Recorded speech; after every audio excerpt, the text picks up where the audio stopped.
Algunas escenas en este programa han sido recreadas. En 1963, los detectives investigaron el asesinato de una mujer en California. Pero a la tecnología le llevaría casi 30 años atrapar al asesino.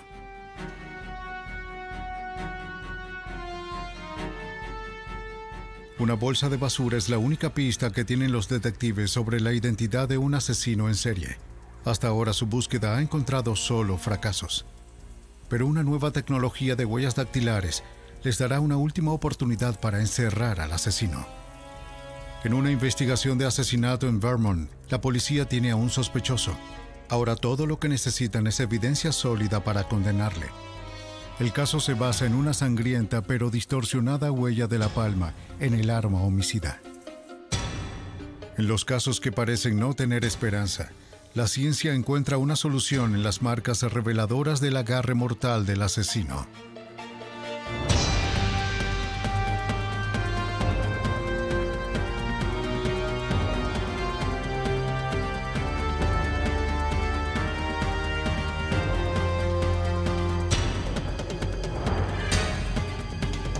Los nuevos detectives, casos estudiados por la ciencia forense.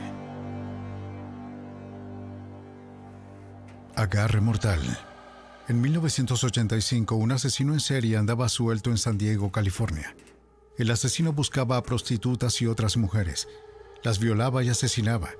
Luego dejaba sus cuerpos en basureros. Para atraparlo, la policía necesitaba identificar sus huellas dactilares, lo que resultó ser difícil de lograr.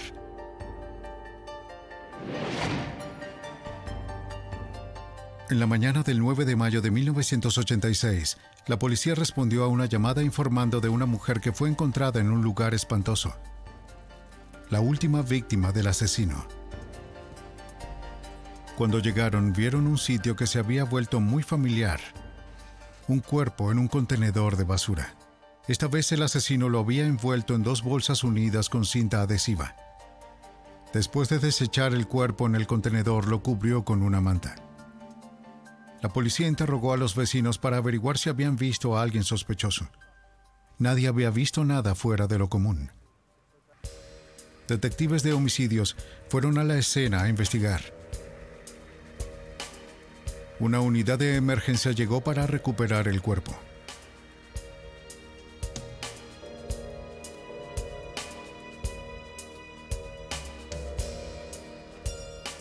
La víctima fue identificada como Joanne Sweets, una prostituta. La habían violado y estrangulado hasta morir.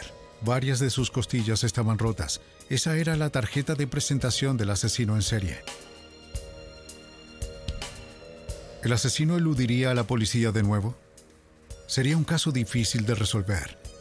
Dado que la mayoría de las víctimas eran prostitutas, los asesinatos no siempre eran denunciados, o los pocos testigos presenciales no eran confiables.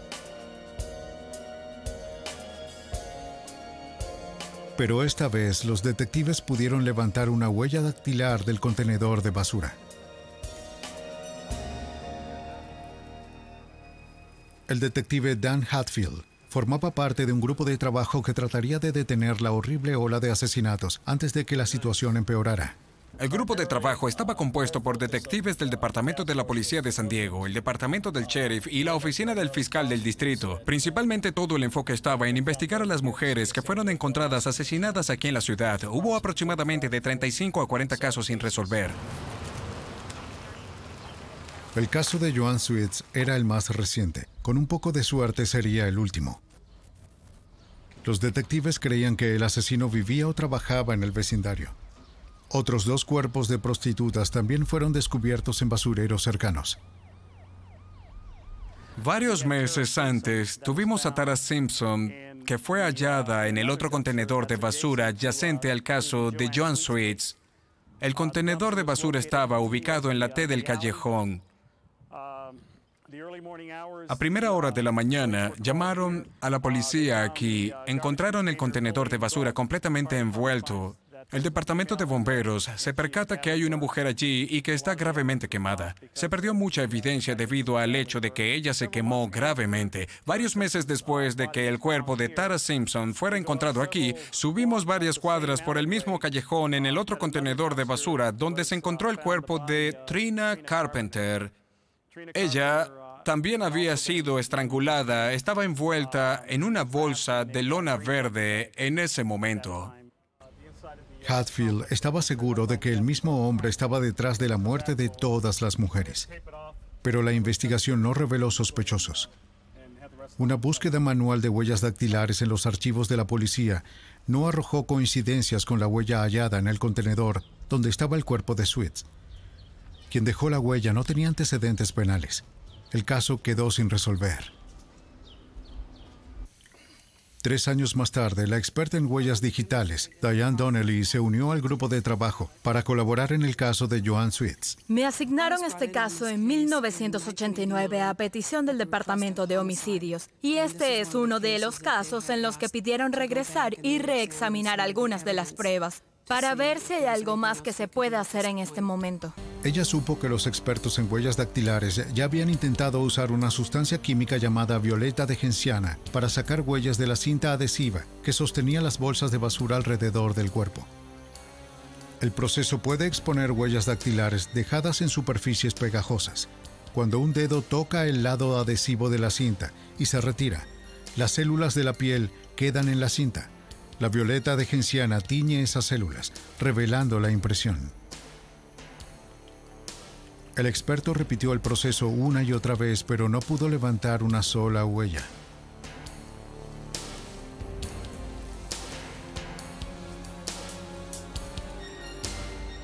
Luego, poco después de que Donnelly se uniera al grupo de trabajo, ella y los detectives de San Diego pudieron descansar.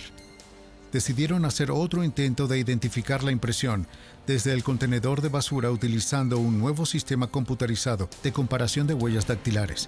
Varios sospechosos fueron considerados y descartados antes de que alguna coincidencia fuera encontrada. Las huellas pertenecían a un hombre llamado Brian Maurice Jones. Para el momento de los asesinatos en San Diego nunca había sido arrestado.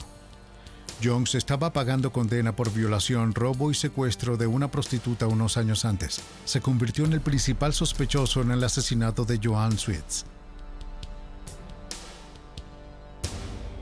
Pero los detectives sabían que la impresión del contenedor no era suficiente para tener un caso. Jones tendría una coartada. Su madre vivía en un edificio adyacente al callejón donde se había encontrado el cuerpo de Sweets.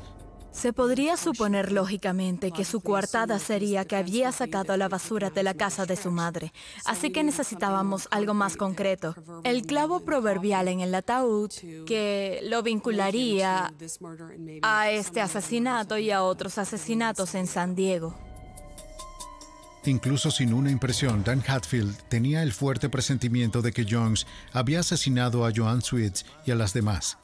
Según el escenario de Hatfield, lo más probable es que Jones cruzara el bulevar en busca de víctimas, escogiera una prostituta y la llevaría al apartamento de su madre mientras ella estaba en el trabajo. Actuaría como un cliente típico, pero la noche culminaría en un asesinato.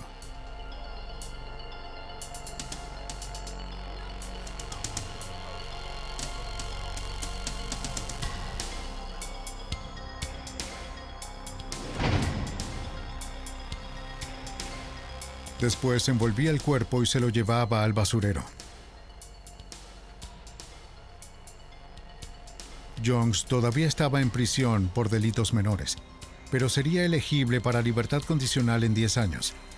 Si Hatfield podía vincularlo con el asesinato de Joanne Sweets, se aseguraría de que nunca saliera. Yo creo que cuando el señor Jones dejó el cuerpo en el basurero, probablemente sintió que podía salirse con la suya, ya que pudo escaparse de los otros 2 asesinatos. En su esfuerzo por demostrar la culpabilidad de Jones, los detectives pondrían sus esperanzas en el último método tecnológico para detectar huellas dactilares. Estancada durante 3 años, la investigación del asesinato de Joanne Sweets tuvo un buen comienzo en 1992.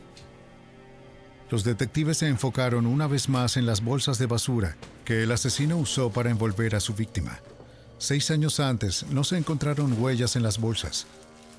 Pero Dan Hatfield y Diane Donnelly estaban seguros de que las huellas estaban allí.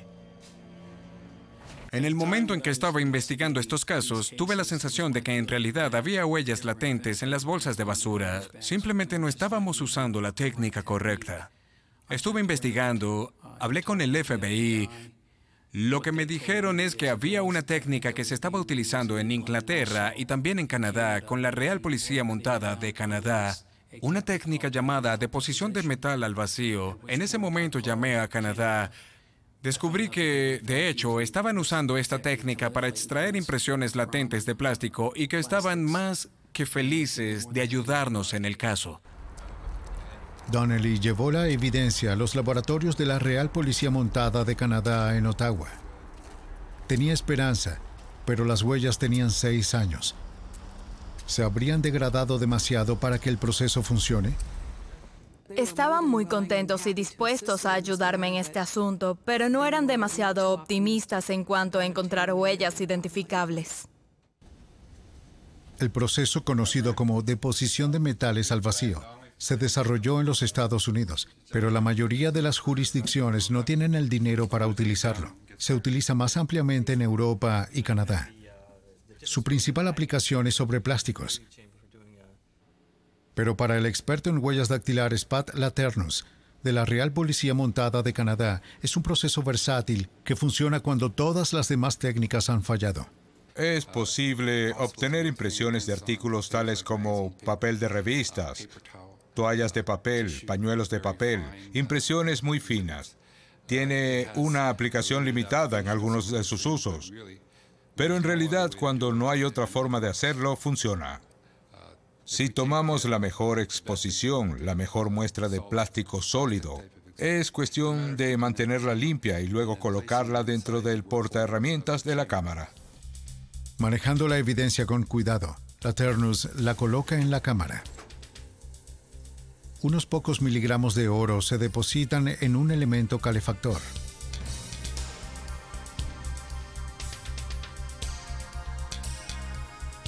Una vez que la cámara está sellada, las bombas crean un vacío.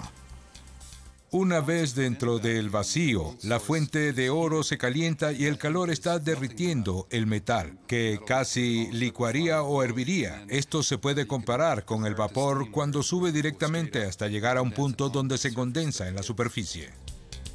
Una capa delgada e invisible cubre la superficie de plástico de la bolsa de basura. Si la bolsa no contiene huellas dactilares, la capa de oro será uniforme.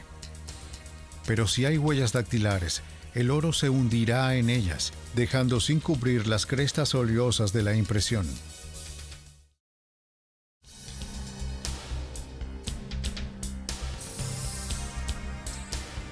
El proceso se repite con unos pocos miligramos de zinc. Al igual que el oro, el zinc se vaporiza dentro de la cámara de evidencia. Se recondensará solo sobre otros metales, por lo que solo se adherirá a la capa de oro anterior. Pero el zinc no se adhiere al residuo aceitoso de la huella dactilar donde no hay oro. El resultado es una huella dactilar de alto contraste.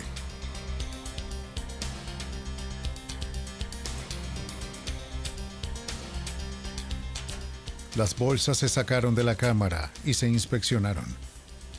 Este momento haría o desecharía el caso contra Jones. Después de 6 años ocultas, las huellas en las bolsas finalmente se hicieron visibles. Y con ellas, un caso que parecía no tener solución despejó un gran misterio. Sabíamos que esta muestra tenía 6 años, que era un homicidio, lo que lo convirtió en un caso de alto perfil.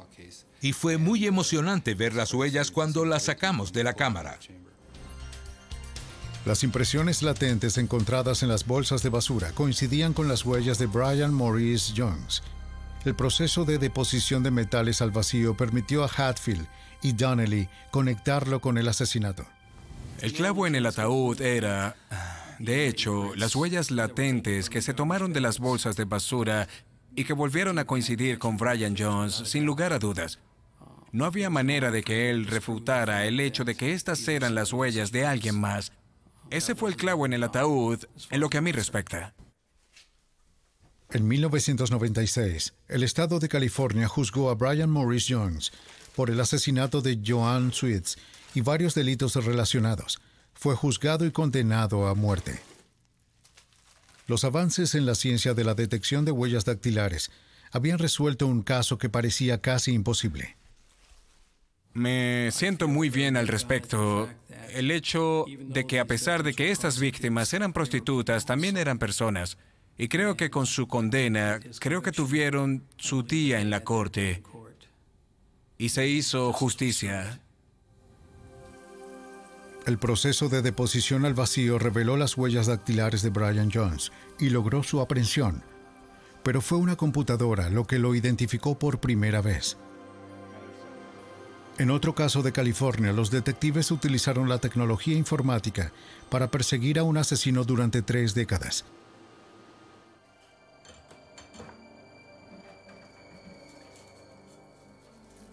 El 2 de octubre de 1963, Thora Rose pasaba una noche tranquila sola en su apartamento en Hollywood, California.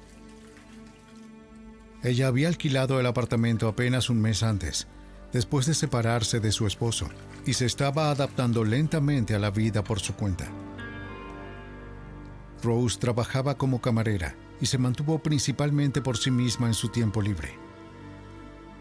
El apartamento de la planta baja se consideraba estar en un barrio seguro, incluso para una mujer que vivía sola. Pero esa noche, alguien invadió esa seguridad, y Thora Rose se convirtió en su objetivo. Él esperó en la oscuridad mientras ella se preparaba para la noche.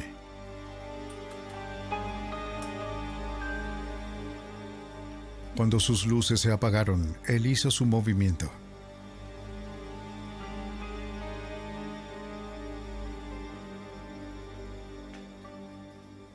Cuando Rose se durmió, él abrió una ventana sobre el fregadero de la cocina y se arrastró hasta su apartamento.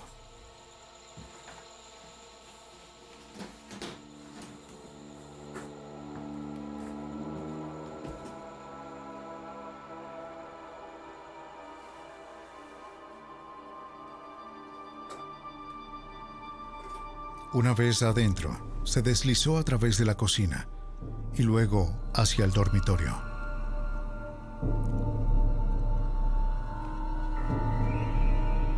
Cuando llegó allí, atacó. Después de una lucha violenta, Thora Rose, de 43 años, murió.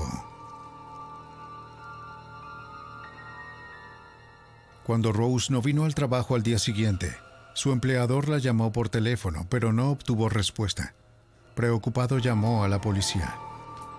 Cuando llegaron, encontraron el apartamento en desorden y el cuerpo de Thora Rose en el dormitorio.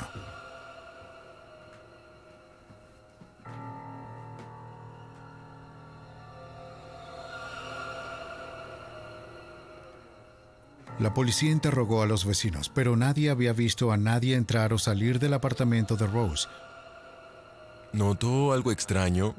¿Alguna persona? Nadie oyó una sola cosa. No vi a nadie. Fue uno de los peores crímenes que el tranquilo vecindario de Hollywood había experimentado. Casi 35 años después, el detective de la policía de Los Ángeles, Mike McDonald, visitó la escena del crimen. Hollywood en ese entonces era un lugar completamente diferente a como lo es hoy. Quiero decir, cuando piensas que Hollywood en el 63 seguía siendo la industria del cine. Muchas residencias unifamiliares aquí, un par de edificios de apartamentos, un mundo completamente diferente. La tasa de criminalidad era prácticamente nada para comparar lo que es hoy. Hollywood ahora estamos promediando de 50 a 60 homicidios por año. En 1963 tenía 4. El asesinato causó un gran revuelo. La División de Homicidios del Departamento de Policía de Los Ángeles le dio la mayor prioridad al caso. Al principio, solo 2 detectives fueron asignados al caso, pero el número aumentó rápidamente a 6. Finalmente, 32 oficiales uniformados y 2 sargentos se unieron a la investigación. Recorrieron el barrio por un sospechoso. Dentro del apartamento, los expertos buscaron huellas dactilares. Había huellas de palma de mano y huellas digitales en la cocina y en toda la casa. Hubo 27 huellas dactilares que se levantaron dentro de la residencia que va desde la ventana delantera hasta el dormitorio. Los policías que trabajaban en el barrio no encontraron nada. Depende de los expertos en huellas dactilares para resolver el caso. Con el largo rastro de huellas dactilares dejado atrás, los detectives estaban seguros de que atraparían al asesino. Su confianza estaba bien fundada. Durante más de 100 años, la toma de huellas dactilares ha demostrado ser una de las formas más efectivas para conectar delitos a los delincuentes. La ciencia se remonta a 1880, cuando el médico escocés Henry Faulds sugirió que los patrones de crestas en los dedos y las manos podrían ser útiles para identificar a los delincuentes. En 1901, Scotland Yard adoptó la idea y el resto del mundo pronto la siguió. Las huellas dactilares funcionan por 2 razones. En primer lugar, no hay 2 personas que compartan patrones de impresión. Y segundo, las huellas dactilares de una persona no cambian a lo largo de la vida. La piel de los dedos y las manos humanas tienen patrones elevados llamados crestas de fricción, que nos ayudan a agarrar objetos con más firmeza. Están constantemente recubiertos con una película de transpiración proveniente de poros pequeños. Las curvas, los bucles y otras características de las crestas pueden ocurrir en miles de millones de combinaciones. En la escena del crimen, el autor puede dejar huellas notorias si toca sangre, grasa u otra sustancia oscura. Si tocó algo suave, como una masilla, las huellas dactilares pueden quedar impresas en su superficie. Pero la mayoría de las huellas dactilares son invisibles, conocidas como huellas dactilares latentes. Están hechas de alrededor de 98% de transpiración y 2% de aceite corporal. Las dejamos en prácticamente todo lo que tocamos. Al igual que la película en una cámara, deben ser desarrolladas para ser vistas. Los expertos en huellas dactilares del laboratorio del Departamento de Policía de Los Ángeles han confiado en los polvos para hacer visibles las impresiones latentes. Ha sido uno de los métodos más comunes y efectivos desde que comenzó la toma de huellas dactilares. Cuando se aplica ligeramente con un cepillo de pelo de camello, el polvo se adhiere a la humedad de la huella dactilar, lo que proporciona una imagen detallada. El detective luego levanta la impresión con una tira de cinta transparente y la coloca en una tarjeta con sus iniciales, la hora, la fecha y la ubicación de la impresión. Esta información detallada es vital si la impresión se utilizará como prueba en el tribunal. En el caso de Thora Rose, se encontraron las huellas de los dedos y la palma en su apartamento de Hollywood. Se tenía que demostrar que pertenecían al perpetrador. Siempre existe la posibilidad de que puedan pertenecer a otra persona. Los detectives obtuvieron lo que se llaman impresiones de eliminación de todos los que tuvieron contacto con Thora Rose. Pudieron comunicarse con esas personas de los restaurantes, los lugares donde trabajaba y tomaron las huellas dactilares de todo lo que había allí. Llegaron tan lejos como a los repartidores locales, a los que servían y repartían pollos, también al personal de correos, de periódicos, y cualquier persona que tuvo contacto con ese lugar también fue revisado. Después de que todas las demás personas fueron descartadas, los detectives llegaron a la única conclusión posible: las huellas pertenecían al asesino. Ahora podrían enviarse al laboratorio para que los examinadores las comparen con las impresiones de criminales en sus archivos. Siempre que la policía hace un arresto, incluso por la infracción más pequeña, requieren que se le tomen las huellas digitales a la persona arrestada. Las impresiones se guardan en el archivo y en algunos casos se envían a otras jurisdicciones policiales. Si el sospechoso está involucrado en otro crimen, sus huellas estarán disponibles para comparación. La forma tradicional de registrar huellas dactilares es el método de tinta y rollo. Cada dedo se rueda en una almohadilla de tinta y luego se imprime en una tarjeta con el nombre y los datos personales de la persona arrestada. El documento se agrega a los archivos de huellas dactilares. Recientemente, algunas jurisdicciones han comenzado a escanear huellas dactilares en una computadora. El escáner crea una imagen digital de las impresiones para que se puedan agregar a la base de datos. Un haz de luz sustituye a la almohadilla de tinta. De cualquier manera, el proceso de comparación comienza cuando el examinador compara las impresiones de la escena del crimen con las impresiones de los archivos de la policía. La comparación de las huellas dactilares es muy parecida hoy en día que en 1963. El examinador debe buscar puntos de identificación coincidentes. Las crestas de fricción se organizan en arcos, bucles y verticilos.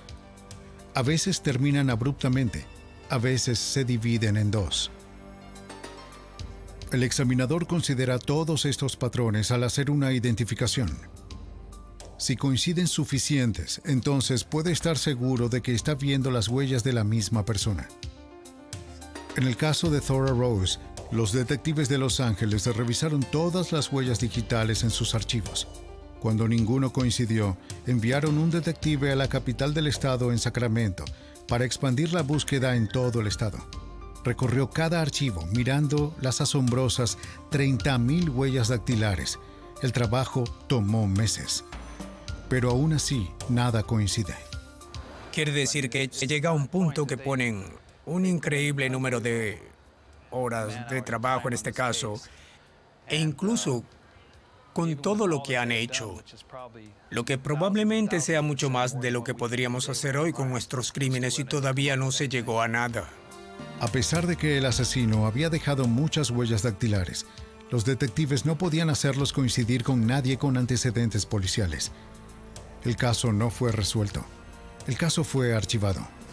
Y el asesino de Thora Rose quedó en libertad. Pasarían 30 años antes de que el tiempo y la tecnología lo sacaran a la luz. 3 décadas después del asesinato de Thora Rose, un nuevo sistema computarizado de comparación de huellas dactilares se puso en línea. El Sistema Automatizado de Identificación de Huellas Dactilares, o AFIS, prometió revolucionar el campo de la identificación de huellas dactilares. Realiza comparaciones de impresiones en una fracción del tiempo que tomó usar el método anterior. El examinador de huellas dactilares Donald Keir fue uno de los primeros en el Departamento de Policía de Los Ángeles en utilizar AFIS. El sistema de huellas dactilares tomó algún tiempo en utilizarse. Era nuevo. Tomó tiempo para utilizarlo y teníamos muchos crímenes que resolver. Keir y sus colegas utilizaron por primera vez AFIS para hacer coincidir las impresiones recopiladas de los delitos actuales contra aquellos en los archivos de AFIS. Luego intentaron un experimento para ver si el sistema podía resolver casos antiguos al hacer coincidir las impresiones no coincidentes previamente. Eligieron 50 viejos casos de homicidios para probar. ¿Podría AFIS dar nueva vida a los casos muertos? Para averiguarlo, Keir fue a los archivos en el sótano del Departamento de Policía.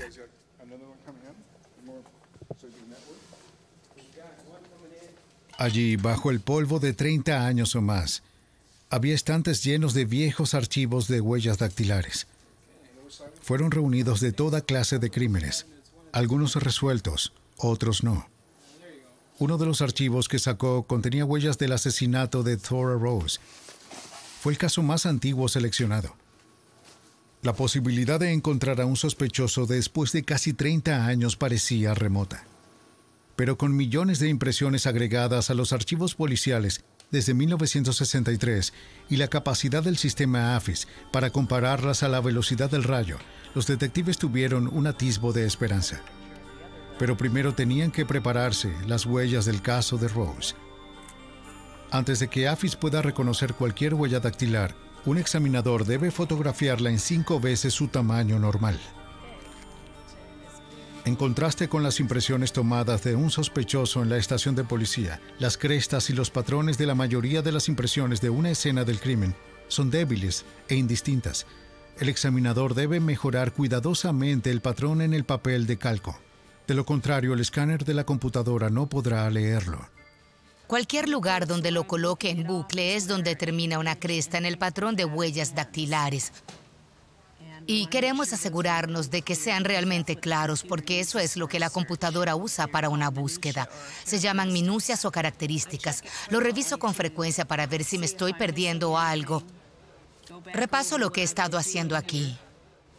Cuando la huella latente es ilegible, el examinador debe aventurarse a adivinar la línea y el detalle. El trazo es escaneado en la computadora. El examinador limpia cualquier línea indistinta en la pantalla e identifica características notables de la impresión latente. La computadora los usará como marco de referencia. AFIS entonces comienza el proceso de emparejamiento. La computadora mira varias áreas de la huella desconocida. Luego compara estos puntos con las huellas en su base de datos. Clasifica cada impresión de acuerdo a qué tan parecida es a la huella desconocida. En otra sala, el inmenso computador AFIS busca a través de millones de huellas digitales una coincidencia. En menos de una hora completa un trabajo que normalmente llevaría meses. Luego el sistema entrega las coincidencias más parecidas. Pero depende del examinador hacer la comparación final a simple vista. Las impresiones identificadas por AFIS se comparan lado a lado con la impresión del sospechoso. Puede haber muchas cosas que coincidan, pero si hay algo que se sabe que es bastante obvio, un punto, una minucia real como esta que vemos bastante grande aquí. Una línea un poco corta, parece que podría estar ahí, pero más allá. Junto a él había un lugar donde terminaba otra cresta. Aquí no hay nada de eso, así que probablemente la descarte. El sistema AFIS ha tenido notables resultados. Durante su primer año de operación, la policía de San Francisco pudo resolver 816 casos anteriormente sin solución, incluidos 52 homicidios. La policía de Los Ángeles esperaba un éxito similar con sus casos sin resolver. No se decepcionaron. Poco después de que ingresaron a las huellas dactilares del caso de Thora Rose, AFIS dio un golpe. La computadora produjo 3 sospechosos, entre ellos un hombre llamado Vernon Robinson. En 1963, Robinson no había sido arrestado porque sus huellas dactilares no estaban archivadas, pero había sido arrestado varias veces desde entonces, por lo que sus huellas eran parte de los registros de la policía. Los detectives que usaban AFIS lo acusaron como sospechoso. El detective Mike McDonough encabezó la nueva investigación. Mi principal preocupación era ver si el señor Robinson estuvo allí. Quería asegurarme de que no era uno de los detectives, un oficial de policía en la escena o un paramédico que por alguna razón no era amigo de la señorita Robinson y que realmente sus huellas dactilares simplemente estaban allí. Cuando se descartaron todas las demás posibilidades, McDonough llegó a la conclusión de que Robinson era el probable asesino de Thora Rose. Con eso, nuestra gente obtuvo las huellas dactilares adicionales. Comenzó la búsqueda manual de las huellas de la escena del crimen, comparándolas con las del señor Robinson y todas coincidían. Quiero decir que en ese punto no había ninguna duda al respecto. La policía de Los Ángeles rastreó a Robinson hasta Minneapolis, Minnesota, donde ahora era un hombre de familia con un trabajo administrativo en una compañía de mantenimiento. Él negó haber cometido el crimen e insistió en que en el momento del asesinato se encontraba en San Diego, en la base naval donde estaba internado. Pero los registros navales indicaron que Robinson había completado su entrenamiento para la fecha del asesinato. Su coartada era inútil. Lo que influenció al jurado fue que las huellas dactilares estaban ahí. No puedes negar eso. Quiero decir que no estábamos hablando de 1 o 2 huellas dactilares. Estamos hablando de 20 huellas o más que estaban en el punto de entrada en toda la casa y hasta donde la víctima fue descubierta. Después de matar a Thora Rose, Vernon Robinson logró evadir la captura durante casi 30 años. Su vida había cambiado, pero sus huellas digitales seguían siendo las mismas. Después de que fueron comparadas con las de la escena del crimen, Robinson fue declarado culpable de asesinato y condenado a cadena perpetua. AFIS, un avance fenomenal en la identificación criminal, finalmente obtuvo justicia para Thora Rose. Aunque AFIS ha mejorado dramáticamente las posibilidades de hacer coincidir las huellas dactilares con los criminales, es inútil sin huellas claras para trabajar. Pero las escenas del crimen a menudo son confusas y los delincuentes no siempre dejan sus huellas en lugares convenientes. En un caso en Vermont, una investigación de asesinato se basó en 2 huellas frágiles, mal colocadas, y el intento de un investigador en leerlas. En el Día de los Caídos, 1992, Glenn Michelson tuvo una fiesta. Él y sus amigos estaban dejando atrás el frío invierno de Vermont y disfrutaban el comienzo del verano. Pero la celebración fue casi arruinada por un invitado no deseado.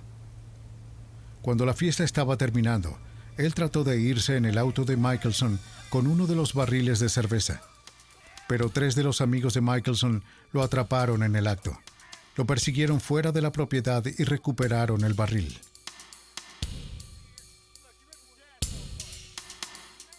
Una vez terminada la conmoción y vaciado el barril, los 3 hombres decidieron seguir celebrando en una taberna cercana. Michelson se quedó en casa. El grupo regresó a la casa 45 minutos más tarde, todavía de buen humor. Al principio no notaron que su anfitrión no estaba a la vista. Cuando lo llamaron, él no respondió. Ellos asumieron que se había ido a la cama. No fue hasta que uno de los hombres notó algo peculiar en otra habitación que la horrible verdad se reveló. Un bastón de esquí que parecía sobresalir del suelo estaba incrustado en el cráneo de Michelson. Llamaron a la policía del estado de Vermont, que llegó muy rápido a la escena.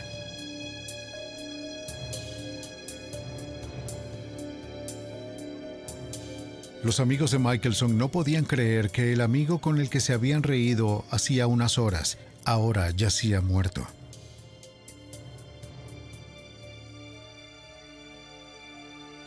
Mientras la policía hacía su informe, los detectives recorrían la casa en busca de pistas. Su inspección de la brutal escena del crimen reveló un cuchillo con sangre en el fregadero de la cocina. Parecía que la víctima había sido apuñalada varias veces antes de que el palo de esquí se clavara repetidamente en su cráneo. Según el sargento Miles Heffernan, la víctima no murió fácilmente. Obviamente estuvo involucrado en una pelea. Tenía mucha sangre en su ropa, había mucha sangre en las paredes del pasillo. Cuando se les preguntó, los 3 hombres que encontraron el cuerpo le contaron a los detectives sobre la persona que intentó robar el auto de Michelson y el barril de cerveza. Su nombre era Robert Plant. Había llegado con uno de los invitados y se había vuelto tosco a medida que avanzaba la noche. Los hombres recordaron que llevaba zapatos blancos con cordones rosados, los mismos zapatos que se encontraron cerca del cadáver descalzo. Faltaban las botas de vaquero que Michelson había usado. Mientras la policía seguía investigando, llegó una llamada sobre un automóvil que había salido de la carretera a menos de 1 milla de distancia. Un vecino llamado Robert Salzman hizo la denuncia. El señor Salzman estaba en su sala de estar con su esposa y su hijo cuando escuchó al automóvil salir de la carretera. Fue afuera y observó a Robert Plant caminando desde el vehículo hasta el porche delantero de la residencia del señor Salzman. Tuvo una discusión con Robert Plant. Inicialmente Plant parecía agradable. Preguntó si podía conseguir una grúa y el señor Salzman respondió que sí. Pero entonces Plant se volvió agresivo y rompió una ventana. Salzman lo echó de su propiedad y llamó a la policía. Llegaron a los pocos minutos y encontraron el auto al costado de la carretera. Coincidía con la descripción del vehículo de Glenn Michelson, pero Plant no estaba a la vista. Al parecer huyó a pie. La policía buscó en el bosque y lo encontró en poco tiempo, desmayado debajo de un árbol.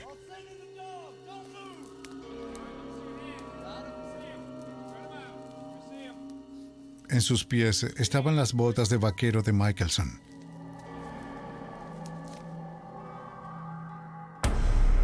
Fue llevado a la estación para ser interrogado y acusado de asesinato.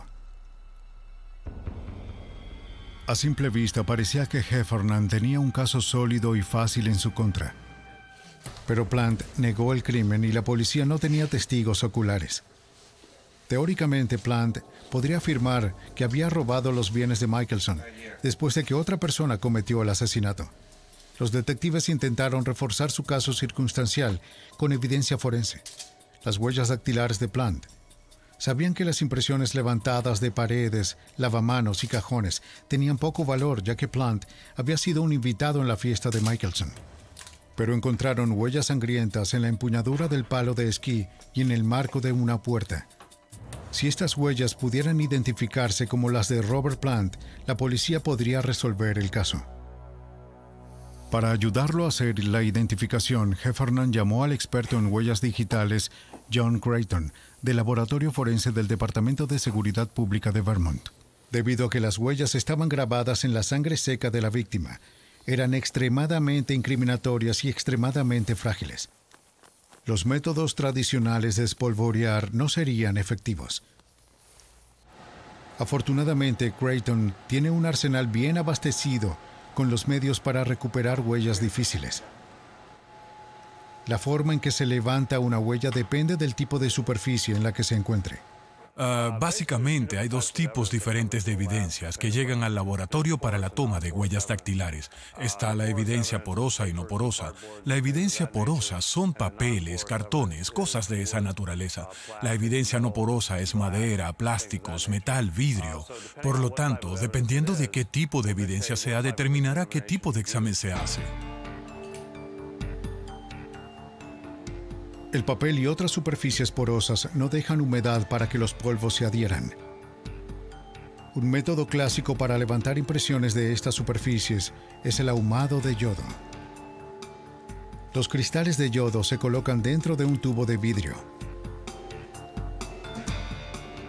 El tubo se llena con fibra de vidrio y sulfato de cobre.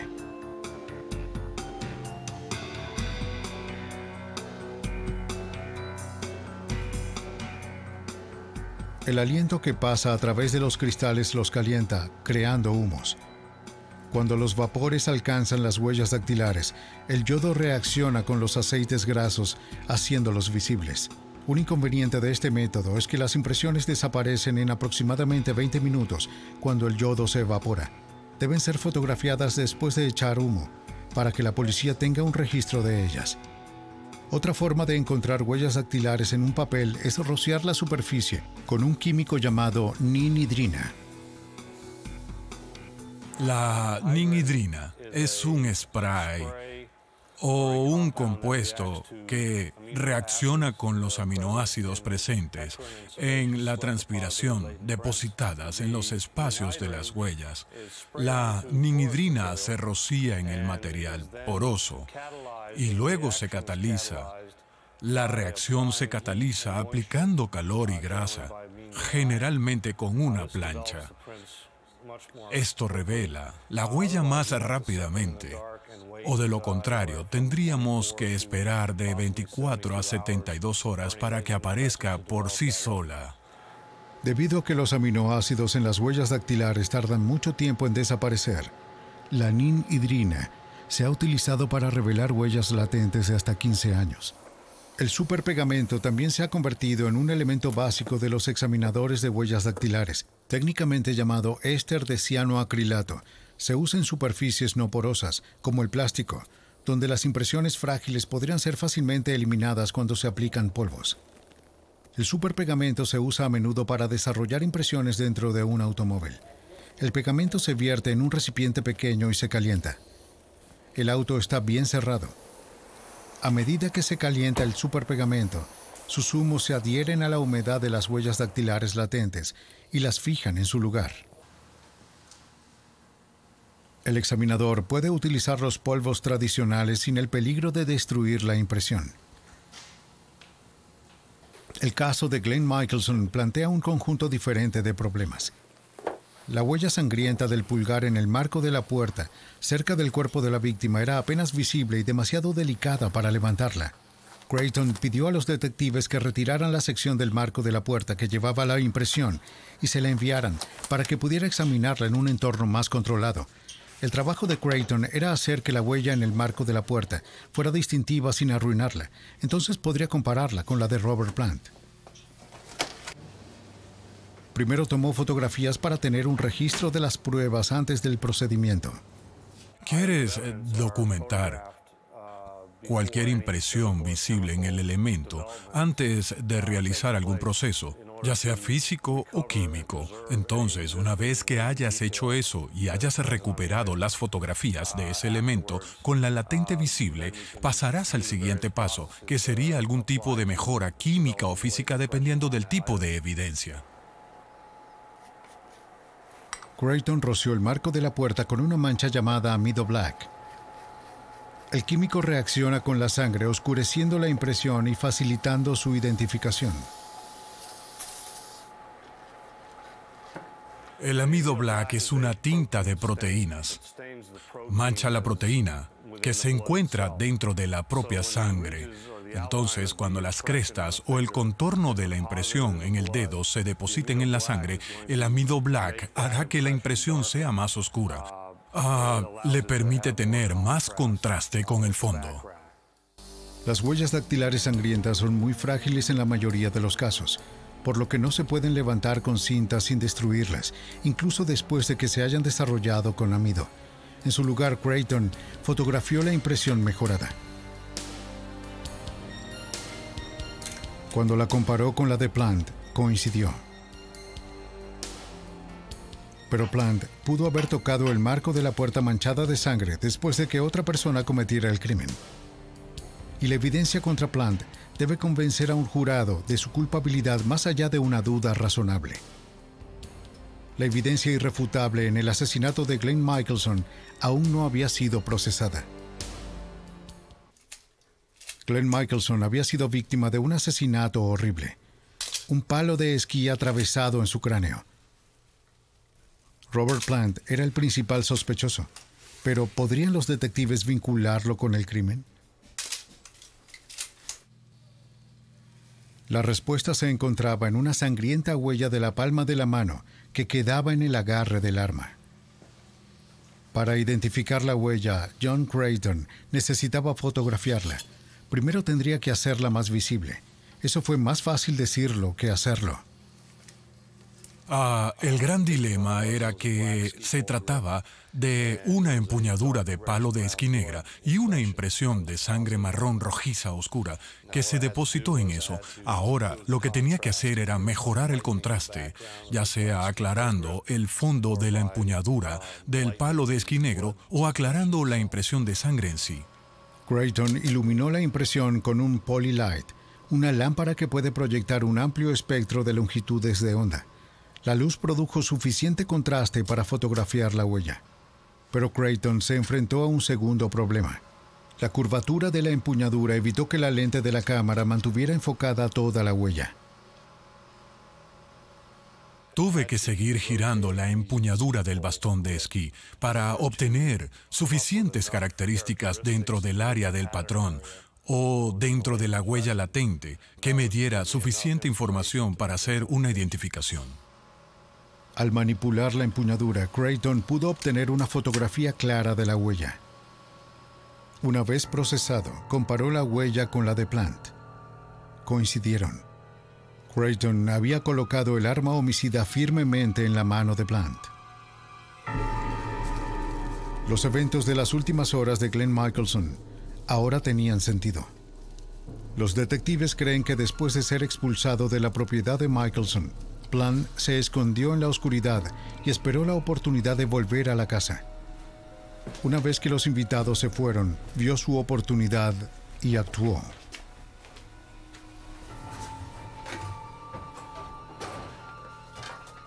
Entró en la cocina. Buscó hasta encontrar un cuchillo.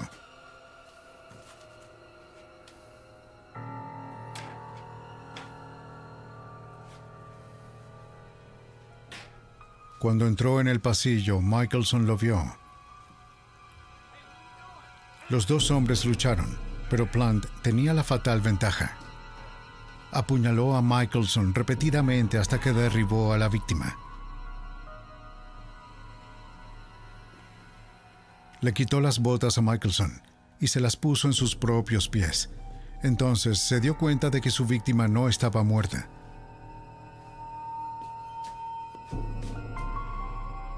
Así que encontró un palo de esquí en otra habitación y volvió a rematarlo. Mientras empujaba el palo, puso su mano en el marco de la puerta para apoyarse. Después del golpe final salió de la casa, robando el auto de Michelson para escapar.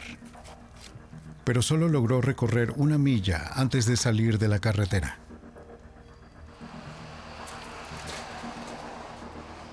Las sangrientas huellas que analizó Creighton le dieron al detective Miles Heffernan la evidencia que necesitaba para condenar a Robert Plant. Fue muy convincente para el jurado. Es difícil de explicar. Tienes la huella digital del dedo en la sangre de la víctima en la moldura de la puerta y tienes la huella de la palma de la mano en el arma homicida. Cuenta la historia allí mismo. Por el asesinato de Glenn Michelson, Robert Plant recibió una sentencia de 50 años a cadena perpetua. Durante más de un siglo, las huellas dactilares han demostrado ser una forma confiable e irrefutable de vincular a los delincuentes con sus delitos.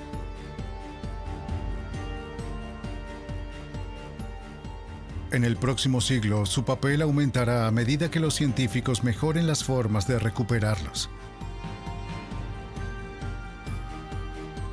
Cada vez más, los asesinos serán entregados en los brazos de la justicia por sus propias manos.